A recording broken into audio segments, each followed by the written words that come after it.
How to fix auto aid and taskbar not showing when app is maximized in Windows 11. Hello friends, follow the steps. Right click on Start. Select Installed Apps.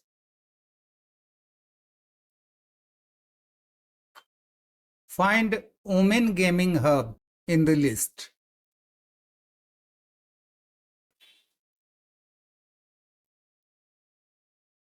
This one. This is Omen Gaming Hub. Uninstall this app.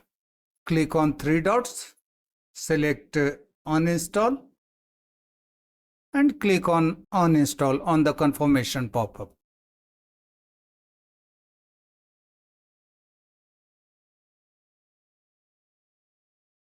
Let the uninstallation complete. Close the Settings app and restart your computer. The issue will be fixed. The Omen Gaming Hub is automatically installed with an HP update package.